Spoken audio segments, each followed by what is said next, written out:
You swear that when you took a great big breath and stepped into a conversation, you were already having sweaty armpits about the fight was going to be about money. It was going to be about budgeting. It was going to be about spending. Or maybe this time for you, it was about parenting or sex or who didn't follow through on what we agreed to as a couple. But somehow, no matter how it starts, you end up in the exact same place. Confusion, misunderstandings, frustration, anger. It's the same tension. It's the same defensiveness, and it leads to the same emotional places of resentment overall. Same fight, different day. Why do we keep doing this? Why does nothing ever really seem to help us get through these very commonly difficult places? And more importantly, how can I change this? I'm Stacey Bartley, a relationship skills mentor, and I'm joined by my co-host and lover Tom and our daughter Brooke, and this is Love Shack Live. This show is for the people who are standing at a relationship crossroads, people like you who still care deeply about the emotional distance that is growing but want to do something about it, and they don't want to lose something meaningful just because we were never taught the skills to protect it. Here's what we know to be true. Long-term relationships don't fall apart because people stop caring for each other and loving deeply. They fall apart because people run out of emotional gas. Most couples think if we could just solve this one issue, things would get better. But unskilled patterns don't disappear. They actually repeat again and again. And at some point, the conversation stops being about the topic and starts being about self-protection instead. It happens when we feel blamed, misunderstood, or threatened, and our emotional nervous system takes over. And I want to defend, I want to protect, I want to run away, I want to shut down. And logic right here in these moments, that rational logic that we very often question ourselves around, why didn't I say this? Why didn't I think to do that? Well, it doesn't stand a chance in these emotional moments. It's all about helping me feel safe and protected, not the logical next best step to do. That's why you feel like you're talking in circles. That's why advice like just communicate better will never work. It won't take you to where you need to go. So in this episode, we're answering the hard but hopeful question, why do couples keep fighting about the same thing? And how do we actually break the behavior pattern? Like for real, like what does it take? Not with effort. That's not going to take us there. It won't be willpower either, but with good old fashioned hard-earned skills. Because breaking behavior patterns doesn't start with changing your partner. It starts with interrupting the moment the pattern of behavior activates. And we've only got like a half a hot second to do it before, even the best of us can't find successes in those places. So if you're listening thinking, this is us, it sounds like us, you don't need any more moments of saying, hey, can we talk? You need clarity and understanding instead. Don't worry, we're going to walk you through that today. So how about we get going?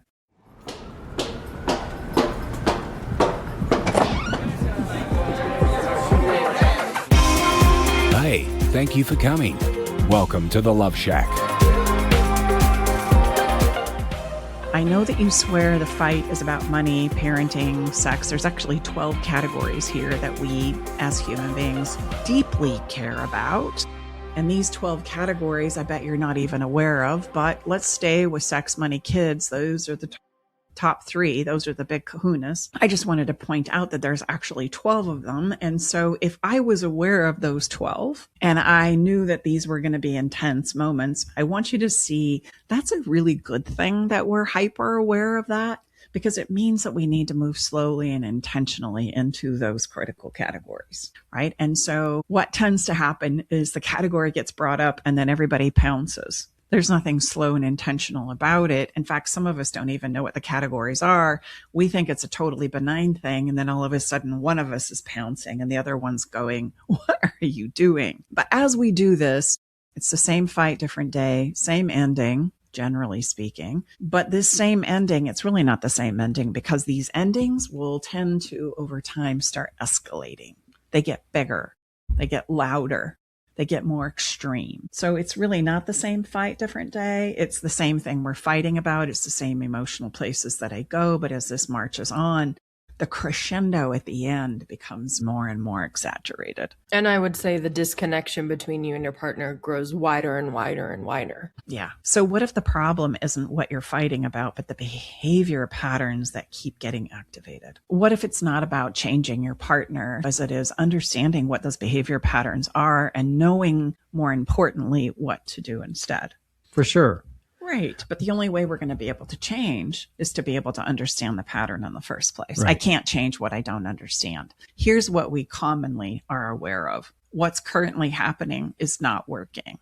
And we don't know why. We can pinpoint the moments, but then we kind of spiral out in regards to what we thought it was and the meaning that we made up around it. Very seldom do I know to look for the patterns. And when I do, it's usually out of what I call the courtroom, where I'm putting myself on trial, or I'm putting you on trial.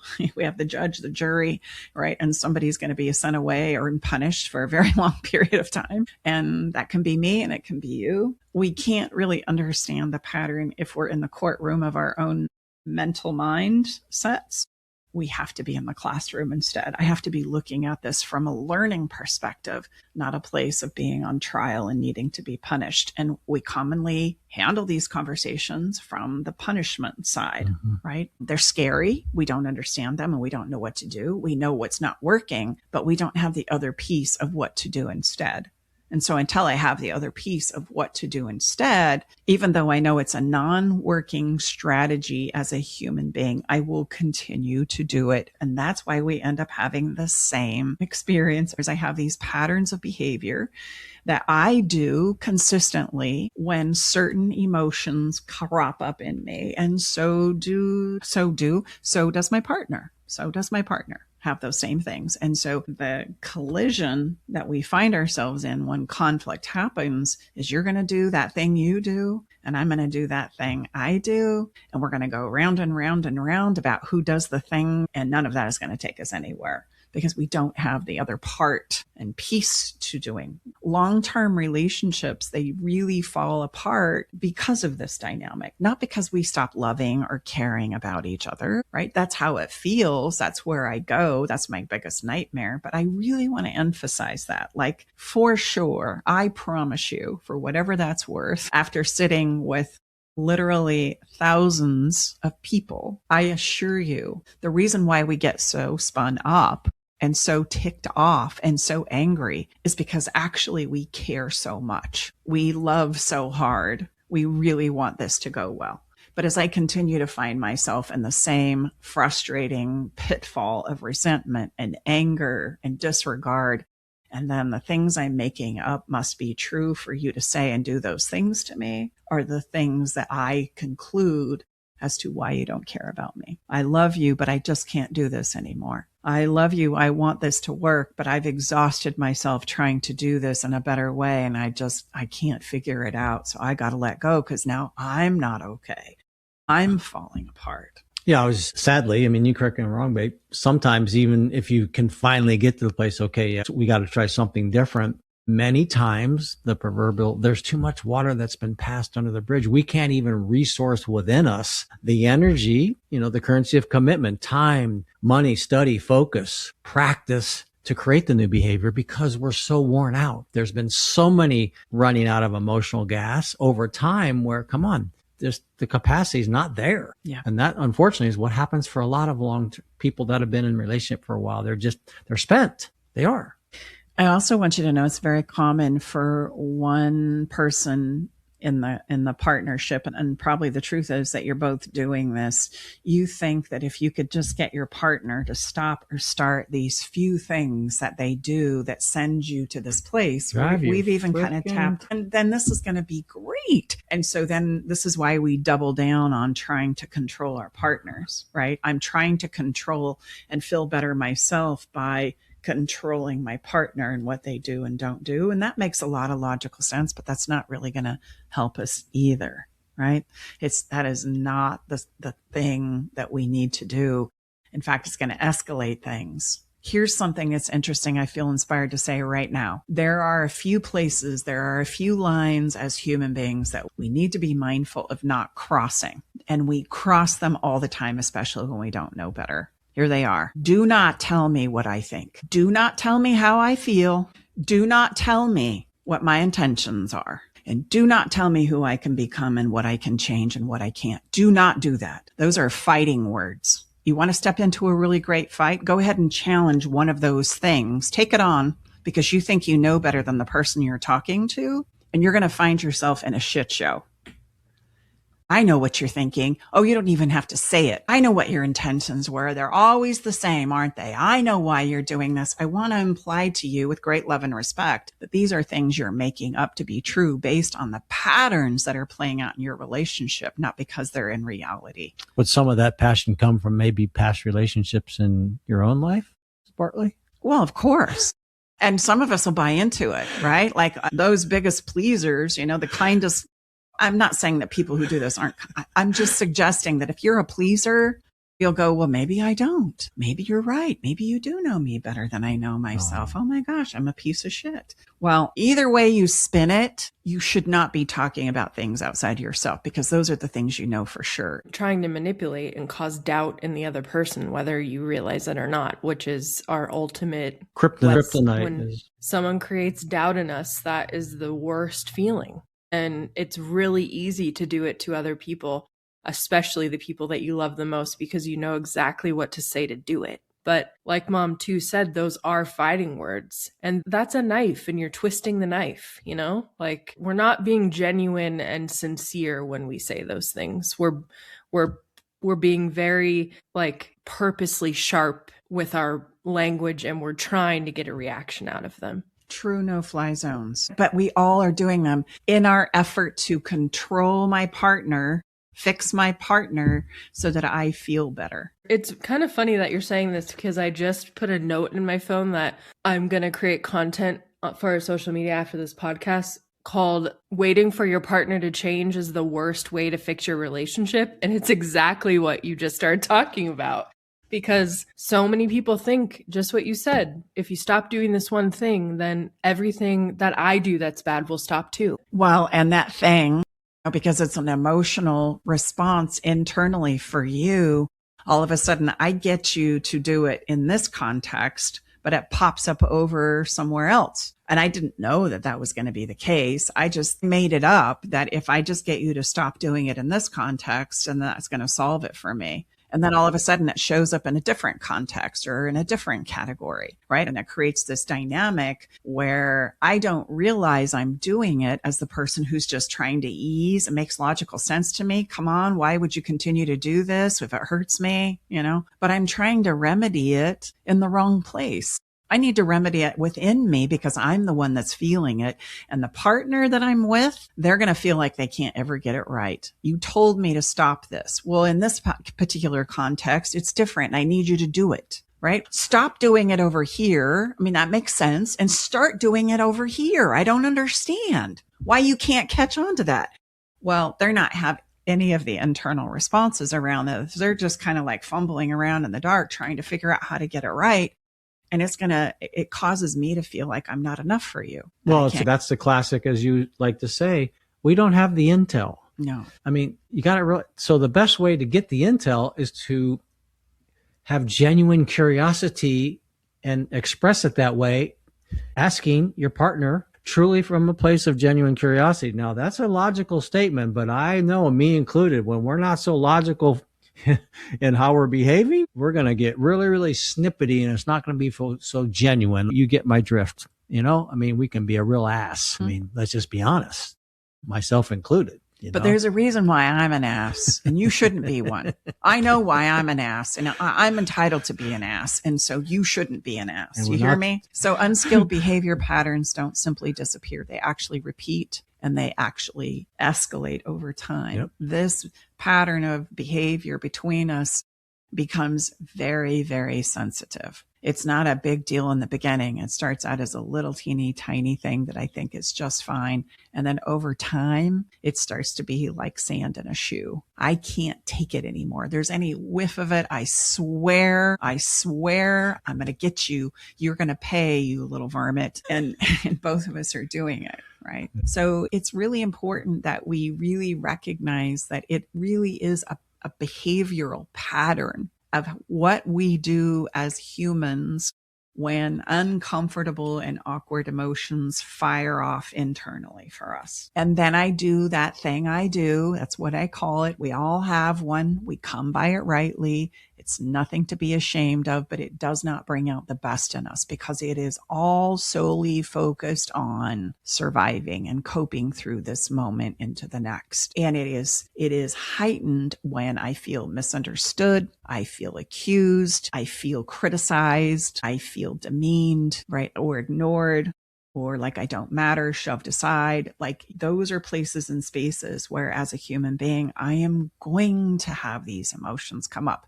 Now, we all have different places where it does come up. What sets me off might not set you off. And, Tom and I have a classic that if you're not a long time podcast listener, you're going to recall the story of the alarm clock. That was something that took us a minute to figure out. And for those of you who are not so familiar with the story, because you're newer to our podcast, I'll briefly explain. Tom is my handler. We agree on that. He is very good at details, and I am not. I am more of a big picture creative girl. He's really good at taking care of all the details. You would not want me in charge of the bills. Okay, let's just say that. You would not want that. It would be a shit show, and it would be a shit show in record time. And I also consider myself to be a somewhat very capable, independent, resourceful person. And we had this issue where Tom would go to set the alarm clock and he just set it one night. I don't even know how this got started, but he set it one night and all of a sudden the alarm clock goes off at this hour that I'm not familiar with.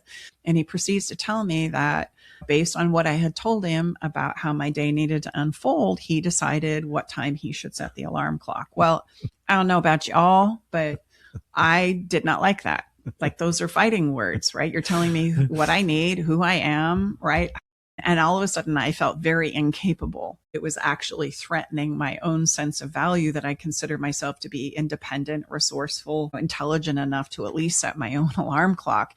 And I all of a sudden went off into this mindset about, damn, that's what you think of me? Like you don't even think I'm capable to set my own alarm clock? And so I didn't handle it so well. I do not ever do that again, I think were my words. So I'm trying to control Tom. Now Tom's driver on the other side is he wants to be helpful. He wants to see us be successful, and he wants to contribute these places and spaces to us. And that's coming from a very sweetheart place. And he's wanting to find a way to plug in like that. So if I just say, do not do this, well, then essentially what we've done is we've left him without a place where he feels like he can contribute and belong to the relationship. So that doesn't feel good either.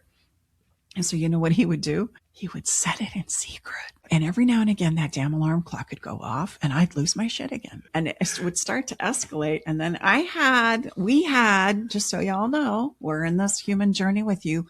We had to do exactly what we're talking about today. Like it escalated to a point. It was like, okay, we've got to dig deeper into this alarm clock thing because obviously we're not solving it. Me saying, don't you dare do that again, I swear to God, was not cutting it. And there was something lacking on Tom's part. And until I understood what that was, there was no way we were going to serve this alarm clock deal. And this alarm clock has helped us understand things as it's trickled out and rippled out through our relationship.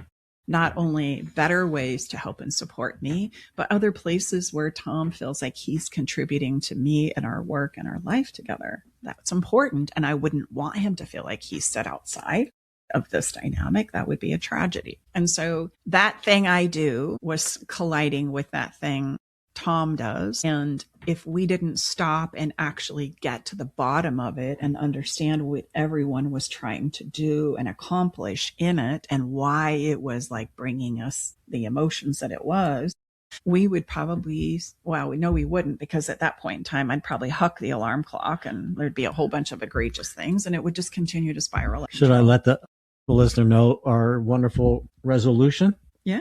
We just decided I just would ask Stacy if she wants me to set the alarm clock or not. Isn't that wild? Like you would think it's this big thing. As I've really played this out in some of my live workshops, I've had people go, did you have to do separate bedrooms? I'm like, geez, that's out there. But no, actually we didn't. It was just. Do you want me to set the alarm clock, babe? No, I'm good. Yeah. Really? It really that simple. It was really that simple. After to be fair, some significant dialogue and Understand. position, exploration. Yes. But I mean, at the end of the day, and now I've gotten much better, right? To be fair. You're incredible. I mean, honey, you want me? And then I don't worry about it. I mean, Stacy says she didn't want, okay, I guess she didn't want my help. Because what do you call me in the morning, babe? What am I? Yeah. It's very easy. Brooke would know. I don't have any, that's one of the things, Gus, God, universe, spirit, but I don't have problems waking up. I mean, I usually always wake up ahead of when I'm supposed to. It's just the morning, and mornings are good for me. You know, it's my favorite. Get out of bed and I'm just my normal self. I don't have any of the wake up. Yeah. And it doesn't take me 45 minutes. No, I'm ready to go. You know, so anyway. And you're not just ready to go. It's like, where's my nut? What do I need to do? Where should I jump in today? So anyway, let me go. Like, do you want me to? I'll say, I'll let baby. I'm good. Okay. The point that I'm trying to drive home here right. is unskilled patterns of behavior don't disappear. They won't. We can't just wait and think that they're going to take care of themselves. They actually repeat and they actually get bigger. Bigger so, and bigger. Yes. And bigger. Until they crescendo and something like me hucking the alarm clock. By the way, I never did that, just for the record. Not that I didn't think about it, but I wanted to smash it into 1,000 pieces. But I didn't. Well, I think eventually used restraint and we graduated to the phone, and that'd be kind of expensive to throw the phone out, So anyway, but you get the point. So it was like after it gets to a peak where we see we're not getting through this, we got to sit down and understand this. But me trying to also control you so that I feel better with the emotions that are coming up inside of me is a very poor strategy, but it's usually the one we know and the one that's been modeled to us that is going to take us to places of escalated fighting. We understood what the emotional drivers were, why Dad was so intent on setting the alarm clock, like where was this coming from? And it wasn't, of course, thinking that I was incapable or couldn't do it myself. And he didn't have any idea that that's where I would go if he was just going to help me by setting the alarm clock. Like he wouldn't go there if somebody set the alarm clock for him. In fact, he'd probably love it. He'd probably go, that's incredible, honey. He'd be like, thank you so much. Thank you for taking one thing off my plate. Exactly. Exactly. He would. He absolutely would. The whole point is, where I go around certain experiences is not the same place internally that my partner goes. Mm-hmm. But yet we don't account for that. We think that if I go there, then everybody knows. That's so not the case. I mean, there you go. That's the fundamental. We could end the episode right now. That literally, it's our movie framework, We all think metaphorically we're at the same movie, and all 7.5 or 8 billion of us now on the planet. But there's a fundamental thing that you both just said, that the solution to the problem was understanding the emotions and the feelings behind the situation. It wasn't to get, like, you didn't make Mom 2 come to you and she didn't make you come to her. It was just simply understanding that your movies were so opposite of each other. And then that led you to be able to ask a question. It didn't mean that both of you had to agree or both of you had to, simple. I think that so many times we have these huge fights and we think the only way that can be solved is if we end it being on exactly the same page. Stace always says often, if we can really get to the emotional drivers of the behavior, now make sure you listen carefully. It makes sense. It doesn't mean that you still diminish it or it wasn't painful or there wasn't some wrongdoing, but it makes sense. And so, like Brooke says, oftentimes we think we're in the courtroom. Someone, if you are supposedly the egregious person, in my case, like you, as long as you stop setting the alarm, we're going to be good. Well, no, actually, Stacy, like, babe, I just care. Added just an important piece to the story, at least from my part on this whole alarm clock thing. This is when we were very involved in driving our wonderful grandchildren, not children. We have lots of those too, but we have a lot more grandchildren to school. You had your own. So well, this was my story. Yeah. This is my argument. And the grandkids they're truth tellers and say, geez, grandma doesn't stop at that stop sign because she's going fast because she tended to run a little behind schedule. So I was just trying to help her not have to run through the stop signs and things. Mm-hmm. It's so funny. Well, grandma doesn't go that way. Always seems to get a little turned around and she doesn't stop at that stop sign. No. Okay. All right. I'll take that under consideration, children. Thank you for letting I got a solution. I'm going to set her alarm clock. Anyway. I think it's very that's powerful huge. to it's realize huge. that in this story, they both still kept their stories. No one was like, okay, you have to say it this way, or you have to do this, or you have to think this way. It was simply, you both shared where you were coming from. Then dad was like, okay, I can just ask her if she wants me to set the alarm. I mean, that's very simplified, but I just want you all to know it was a huge issue. Like, they fought about it quite a few times. It's not like it was solved in an instant, but it's just powerful to realize we always think that solving an issue is that one person coalesces or has to just like give up everything that they believe in. And that isn't true. Well, let me just stack on that. You're dead on. This is a very valid point right now. If you're listening to us live, well, as we record this, I've got an important place that I need to go after this. So, babe, have I lost any of my appreciation for being punctual for this particular appointment? Brooke knows. Brooke's my daughter. She's known me longer than Stacy has. I pride myself on punctuality. I was raised like that. It's a very important quality for me. So I haven't lost any of that, but I've understood how I can support my wife because I love her. I don't want to be a pain in the ass. I truly am her handler. I mean, I really am. I'm like a radar kind of a guy. I anticipate 3 or 4 steps of most people. I'm also a real estate appraiser. You have to be able to do that if you're going to be good. And I've done it for 28 years. So you have to be very anticipatory. I haven't lost any of that, but I've also relaxed and realized not everyone's wired that way. And they don't want to be supported that way, especially my wife. So I want to do things that help her, not make her more frustrated. Okay. The magical moment, not only in our lives, but in our clients' lives that we support is just this. Do you think for 1 minute, if you understood how what was happening was experienced by your partner, that wouldn't make a difference, that wouldn't be a compassionate moment? Instead of us banging about what I should or shouldn't be doing, and you too, we actually had the skills and the ability to understand that Tom wanted a place to contribute, that he was trying to find a place to love me and support me in our body of work, that I really wanted to pour into you.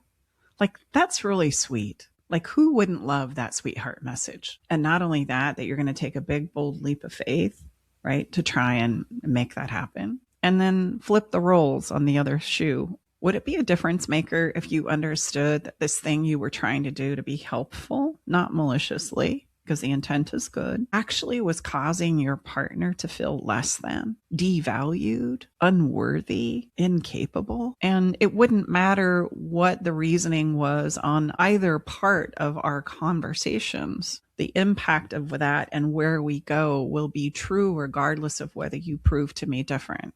And so we've got to find a way to support each other in different places and spaces. And that's why him saying, can I ask you if it's helpful? Absolutely. Because then we're both on the same page about what is helpful and what isn't. So I have shared other places and spaces where he can support me in that way, because I want him to feel like he belongs and has a contributing part in my life, just like I know I want to do the same for him. But how that happens for each of us can be exceptionally different. And you can see, I hope, and why we're sharing this with you, how we get so hung up in the fight of it. Well, gosh, I'm just trying to help you. Well, it's not helpful. Okay. Don't do it anymore. And that's us not ever getting to the heart of the issue. Instead, what we're doing is that thing I do. Well, that would be the classic illustration of what we would call that turned into the courtroom. Mm-hmm. I mean, come on. We see great demonstrations of that. That's where that belongs, but it doesn't belong in our relationships. And that belongs in the courtroom. Maybe there could be better demonstrations of that, but I'm not qualified to talk. But you certainly don't. Yeah, we don't want to bring that into our relationships. Yeah. Okay. And what is that thing I do? Let's talk about that for a minute. That thing I do as a human being is taking things personal and getting defensive. Those are our two wonderful go-tos when I'm just trying to emotionally cope with uncomfortable and unwanted emotions. And if you're a listener, and thank you so much, and you think, oh gosh, Tom and Stacy and Brooke, that one though, I'm good. I don't do that. With great love and respect, we all do it. None of us gets the hall pass. We all have the rap sheet, especially with those two at the top of the list. Would you say that more people do personalization or more people do defensiveness? Good question. It's a mixed bag. I don't know. I couldn't speak to that because we can all do both. Yeah. Sometimes you might say something that hurts my feelings and I take it personal. and I stab myself in the heart, and all of a sudden I'm spiraling about what a piece of shit I am. That's personalization. I'm taking it personal. I'm taking on the responsibility of my partner and their emotions and their experiences, and I'm playing a victim. I feel victimized, and I'm victimizing myself. Defensive is when I'm actually going the other way. So one, I just want you to see is internally imploding. That's personalization. The other is externally exploding, where I swear I'm going to get you. And so I'm outwardly sarcastic or critical or demeaning. And it's usually in those places and spaces, either side, that I say and do some things that I regret later. And so at some point in time, the conversation that you're attempting to have about some kind of a circumstantial thing, the kids, the money, logistics, etc., turns into an issue about really this emotional coping. Somebody takes it personal, somebody gets defensive, and then we're off to the races. And we're not even talking about the thing we started with.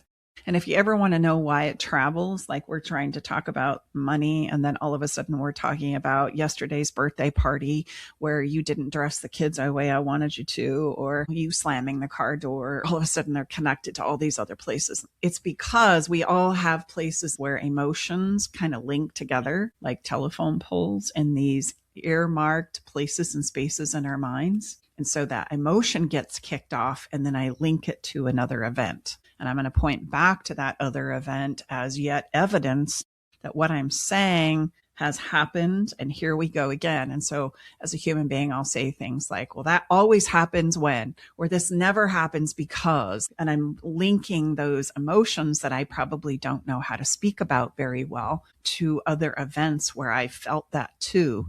That doesn't mean you did. It means I did, but we don't talk about it that way. So we all take this little trip down memory emotional lane, right? Connecting events together because I had the same emotion. And then your partner starts to say things like, what the hell are you talking about? Why are you bringing that up? Well, that's why I'm bringing it up, just as an FYI.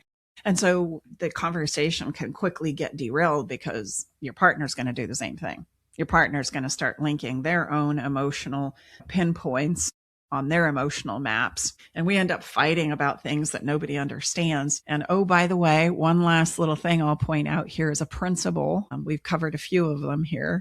I didn't earmark them as they were happening. I apologize for that, but let me earmark this one right now. When I speak as a human being, I understand myself. And when I listen, which is very hard for us, we suck at listening. And me telling you to listen better is not going to give you any kind of a leg up. When I listen, I understand somebody else. So I want you to think about how this plays out too, as we're kind of slowing this down in real motion. The more chaotic it gets and the less I understand, the more I want to talk, and the more you do too. And so we start talking more. Now pretty soon we're talking over each other and nobody's making sense. We're all just yelling and spewing a bunch of shit that doesn't mean a hill of beans because I'm so confused and I so do not understand what the heck is going on here until it crescendos, and then we stop. And then I make up a scenario about you and why you did it and how you should have done it. And if you would have just done this and said this, and they're doing the same thing about you too. So the granular definition of a fight, of what you just described, that you That's broke exactly it down right. beautifully. That's how, just think about it. It's how it always plays out. You can't have two people. It's funny. We think if I talk louder, then it's going to escalate into a fight because we need some person to talk and we need the other person to listen.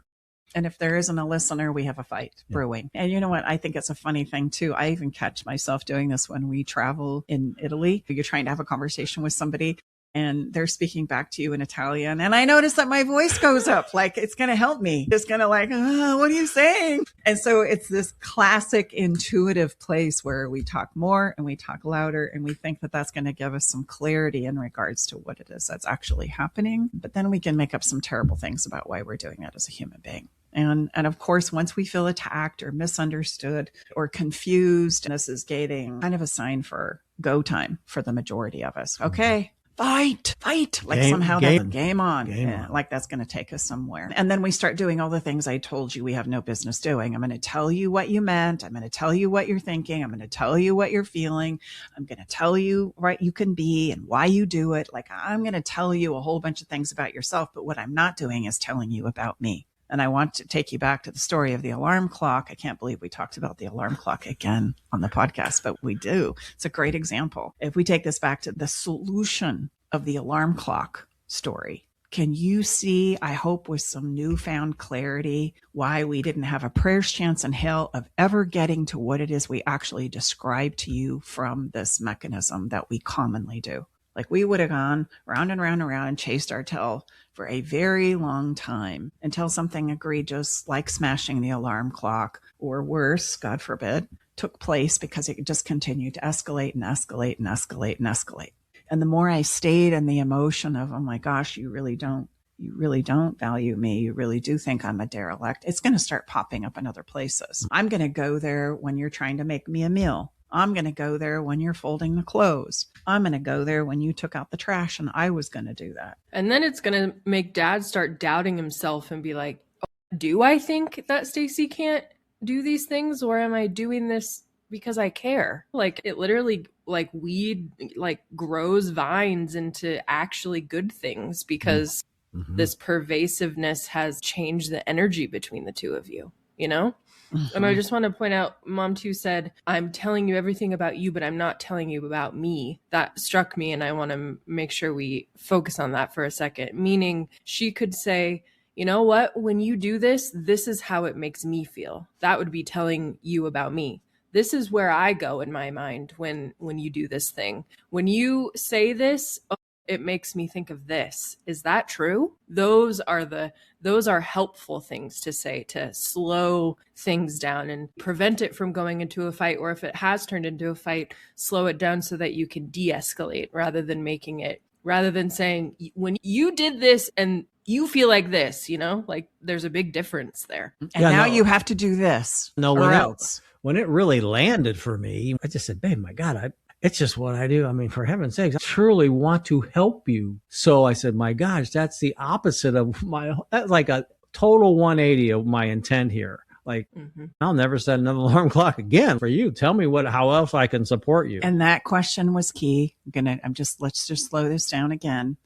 How could I better support you then? If the alarm clock isn't it, how could I support you? So, I mean, right. Here's the thing I'm trying to solve, and how can we support each other in making this happen? That wasn't my intel. See, we automatically think, so you just can't overemphasize this point. We all think that, and it's not from a place of trying to be malicious. It's just how we roll. When Stacy's upset, she wants me to get closer. Vice versa from honey, like, I don't want to be touched at the moment. Just give me a few moments to regather then. I might be watching, I don't watch much sports, but if we are watching an intense game, honey, like, don't be touching my ear. Like, I got to focus on the game, man. You know what I'm saying? Yeah. So like, babe, okay, come on now. I want to see how this plays out, and you can't be messing with me. And that is basically what's comforting and what reassures us, right? Exactly. I'm very touchy-feely, and Tom is too, but in certain contexts, it's like, give me some dang space, man. So, and these are beautiful things that over time can change too. But isn't that a beautiful thing in your relationship, where we get to know and understand and get reacquainted with each other again and again and again? But we won't be successful with that if we can't have these conversations. And we can't have these conversations if we don't understand our patterns of behavior, and if we don't have the skills to step into sometimes places and spaces that make our armpits sweaty when we have some very uncomfortable and awkward emotions coming up, as the person who's feeling them don't even understand. Well, and also you have to have the awareness that you're going to probably have to go some rounds of this. I mean, we condensed this conversation about the alarm clock, but this alarm clock went on for some period of time. About 4 weeks. I mean, so you're not going to maybe just knock it out of the park in the first conversation, but you just have to be willing to just keep with it, and you set it up on the shelf, and you can go have some fun, and you come back, you know what I mean? So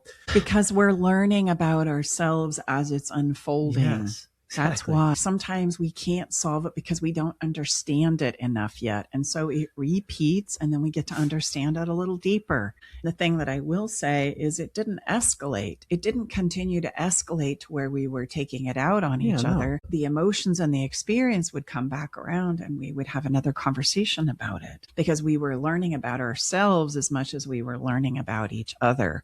And I think that's a really important distinction to think about. We don't talk much if that's the case and we're uncomfortable. And so how do we create deeper understanding of myself and of us if we can't come back to the table to talk, and I don't have the ability to feel heard so that I understand myself, and I don't have the ability to listen so that I understand you? We're not going to be able to understand anything in that dynamic, not me, not you, and not the us that's created between us.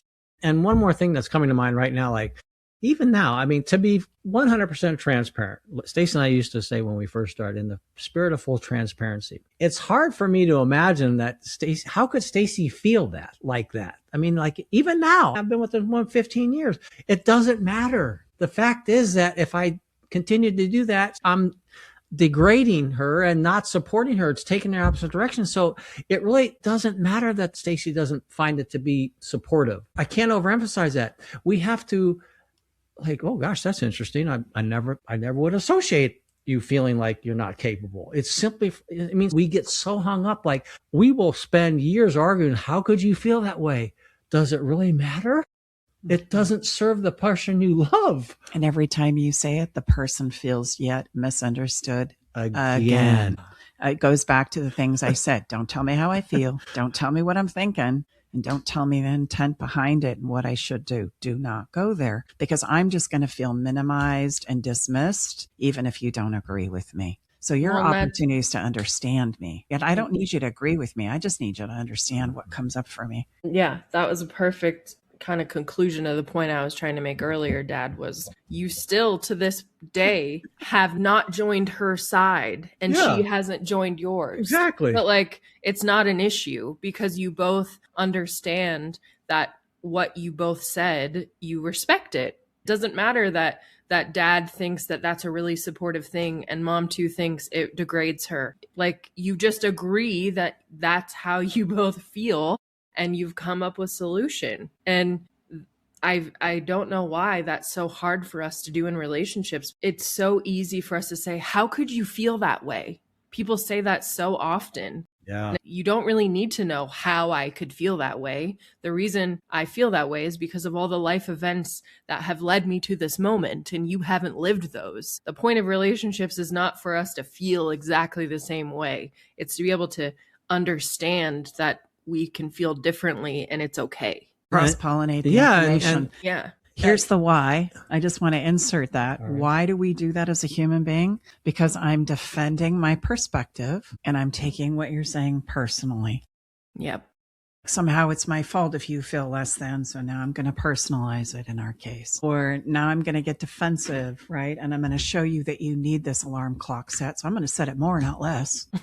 Just so you can see my point, right? The grandkids are saying you're late. So not you watch me. I'm going to set 3. I'm going to set 1 in the kitchen, 1 in the bedroom, 1 in the living room, right? I mean, and like 1 under the bed that you'll never find. That's defensiveness. So we've talked about that. We've touched on that. There are podcast episodes where we might do a much deeper dive. Maybe we can link those for you in the show notes, Brookie. But it's the personalization and the defensiveness that then escalates not only the fight between us, but my own internal experience too. We don't do ourselves any favor when I go there either. It's just going to get me more worked up. I would just say at the end of the day, at least for us, and I would hope it would be for you listeners as well. You know, when I do clarity calls with people, I say, you know what, look, we're navigating this human journey right alongside of you. If there's anything Stacey and I maybe do a little bit better than other people, is we are really good at cleaning up our messes. Why? I want to get back to the good stuff with this woman that I love. I don't want to fight over the damn alarm clock. You know, that's just a tiny microcosm into the many incredible memories that we have and the moments I know that we're going to create and experiences going forward. So let's get back there, like as quickly as possible and as efficiently. We're not going to gloss it over. We're going to honor each other. And we've done thousands and thousands of what we call emotional push-ups. It's a practice that we do every day, all day, you know, work ourselves, and we have the honor and good fortune to teach it and mentor to others. But because I want to get back to the good stuff. I don't want to hang out there where you're pissed off at me because I set the alarm clock. Is that really, I mean, come on, I got a lot more living to do. So I hope that would be your version. Let's get to in a way where we honor each other effectively and efficiently and move on. Not take a picture and make a motion picture out of it, like take a movie and make an Academy Award. And that's where we're going to talk about this again. Oh gosh, here we go again. Let's navigate this and get through it. Okay. So key points here. Breaking out of this cycle that we get stuck in doesn't include changing your partner. It includes understanding your partner and understanding yourself first. It starts with interrupting the moment, the 22 and a half seconds that you have to decide you're going to go in a different direction. And this is going to include slowing the conversation down or taking a half beat and saying, I'm really not in a place to talk about this right now because I'm not necessarily clear with me about what it is I want to say. So let's come back to this in a minute. It doesn't mean I'm avoiding it. And there might need to be some reassurance around that. Mm-hmm. It's best if we focus on staying out of personalization, like the way your partner feels is not your fault. That's hard sometimes because you're going to be accused that it is. It's also going to be equally as challenging, and you're going to need to do that emotional push-up when you want to defend what just came out of your mouth because you're so sure you're right. Right. And you've got to convince them. And if I've got to force them and convince them to see my perspective, maybe I need to slow down and let's approach this from a different angle because I'm not going to make any headway if I get into force and push and control and obligation. It's so funny how we think all of that's going to take us somewhere. It just escalates the fight. And I know this is so much easier for me to say than to do. But when we can learn some skills to help us do it, that's that part that I need to know what to do instead. Well, the really good news is we have lots of really great tools to help you with that you can practice so that the trust and the safety and the reconnection can be rebuilt in moments when commonly it completely derails and sacrifices everything that you hold so dear and that your partner does too. So it's this one practical thing that we can do, and I know what that is, and I can reach for it. And the beautiful thing is, too, all of a sudden conflict, it's still really not fun, but I'm not as afraid of it as I once was because I realize I can do some things. I believe in my ability to do that, and we're starting to develop a confidence in my partner to do that, and that builds a confidence and a trust in together we can do that. Like it's a game changer. And then when we butt heads, I don't do what I used to do. I feel completely different about it. Still makes my armpits sweaty, but at least I don't freak out about it like I once did. That is an absolute game changer. So if you're in a place where you are in patterns of fighting, I want you to see that this isn't a weakness. Nobody is broken. I hope your partner's not broken. There's really nobody to blame because in places and spaces like this, everybody is just really doing what they were taught and told to do, what was modeled to do. And I'm not doing something different because I don't know what else to do. And I feel accused and I feel blamed and I'm taking responsibility for things that I shouldn't be. And that's going to absolutely spike that personalization and defensiveness that we talked about today. And so if we need help getting out of those patterns of behavior, and you're listening to this right now and thinking, this is us, you don't need another talk where you risk going through that fighting cycle one more time. You actually need help identifying the patterns of behavior that you're stuck in and actually accumulate the desire to learn how to interrupt and upgrade the experience that you're having. And so to help you with this, I invite you to schedule a clarity call because I know it will help provide you with the personalized support and clear next step that you need in order to really, really go in a different direction because cycles of fighting and waiting are not going to take us there. So I want you to know you can really easily schedule a clarity call by going to staceybartley.com/apply. I also want you to know that this call isn't about fixing your partner. Obviously, we've said that about 5 times on this podcast right now. It's about understanding how you're stuck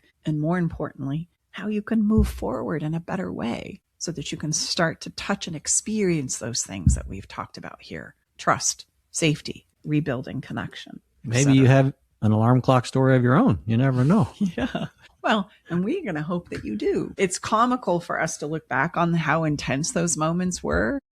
And then even more interesting to watch how simply it was solved. And then even more interesting to realize how those emotions around it have all faded. It's truly a wonderful thing to look back on. And funny that it came up. I guess there's still things we're learning from it. That's why it's coming up again. If you're having the same fight, Remember, it doesn't mean that there's something wrong with you and your partner. It means you've reached the edge of what you know to do. Your instincts and previous experiences have taken you as far as they can. So how about we let 2026 be the year you stop repeating the same old patterns and start rebuilding something better? So what do you think the follow the fun is today, baby? Gosh, I don't know. How not to set the alarm clock, even if you're dying to. Well, you know that I love music, right? Yes. And you know that I love to dance, right? Yes. And so I had this crazy thought. Instead of reacting, what if I just started humming my favorite song? And then maybe once I started humming it and kind of remembering it, I took 30 seconds to just kind of danced it out. I like it. And maybe that would help me reset, not taking this so seriously and not getting so defensive and not taking it so personally. So I'm calling this the pattern interrupt dance party. And so instead of reacting, we only have a brief second to maybe make a choice. And if I don't know what to do differently, I can do this. And your partner's going to go, what the heck are you doing? Just give me a minute. Hold on. I got to put some moves to this. And maybe, just maybe, you get bonus points for this. You can enroll your partner into joining you. You want to join me? Follow along, because your partner probably knows the song too, chances are. And maybe they could start shaking it too. And then we could have a good laugh, blow some energy out, and then maybe we could start the conversation from there. And if by chance music and dancing isn't your thing, okay, don't worry. I came up with an alternative. How about do 3 exaggerated facial gestures, like puff up your cheeks, stick out your tongue, shake your head, shake your hair around, right?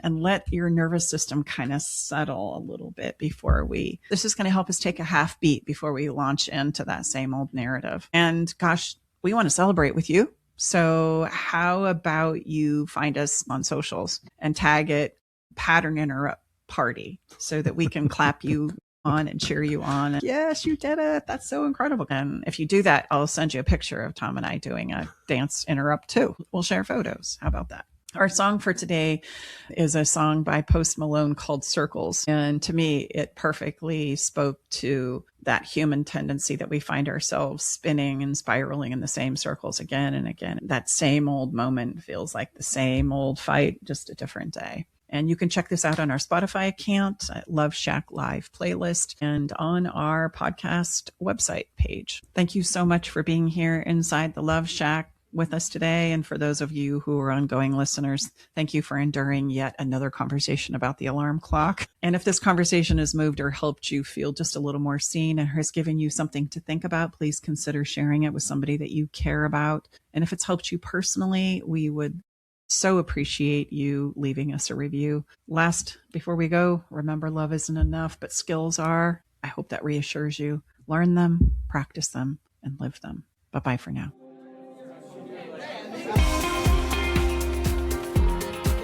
All right, it's time to leave the Love Shack. But before we part ways, we want you to know our door is always open and we'll leave the porch light on, ready to welcome you back whenever you need a dose of relationship wisdom. For more resources and tools, visit us at loveshacklive.com to dive deeper into the topics we've explored and find additional support for your relationship journey. Stay connected by subscribing to our podcast. Thank you for being part of our Love Shack Live community.